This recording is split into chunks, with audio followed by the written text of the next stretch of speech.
તો સુરતમાં એનાલોગ પનીર સામે આરોગ્ય વિભાગનો સપાટો પ્રતિબંધિત બાદ ફૂડ સેફ્ટી વિભાગ એક્શન મોડમાં જોવા મળ્યું છે। સુરતમાં એક જ દિવસમાં 235 કિલો એનાલોગ પ્રોડક્ટ ઝડપાઈ।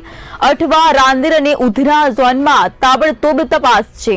14 સંસ્થામાંથી એનાલોગ પનીર તો ચીઝ અને બટરનો જથ્થો પણ જપ્ત કરાયો છે। ભેળસેળખોરો સામે મનપાની કડક કાર્યવાહી શરૂ।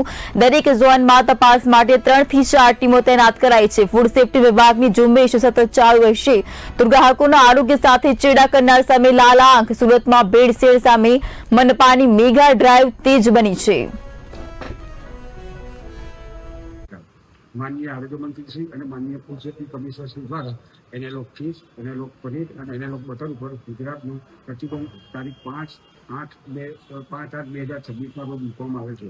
તેથી સુરત મહાનગરપાલિકા વિસ્તારમાં માનનીય કમિશનર સાહેબ અને માનનીય આરોગ્ય અધિકારી સાહેબની સીધી સૂચના અને માર્ગદર્શન હેઠળ સુરત મહાનગરપાલિકા વિસ્તારમાં analogue paneer, analogue cheese, analogue બટરનું ઉત્પાદન, વેચાણ, સંગ્રહ કરતી સંસ્થાઓની સઘન તપાસણી હાથ ધરી અને તેઓમાંથી જો જથ્થો મળી આવે તો તેને નાશ કરાવવાની કાર્યવાહી હાલ ચાલુ છે। તે ઉપરાંત સુરત મહાનગરપાલિકા વિસ્તારમાં કેટરિંગનો વ્યવસાય કરતા તેમજ રેસ્ટોરન્ટનો વ્યવસાય કરતા લોકો દ્વારા એનાલોગ પનીર, એનાલોગ ચીઝ અને એનાલોગ બટરનો ઉપયોગ ના થાય તે માટે તેઓની પણ સઘન તપાસણી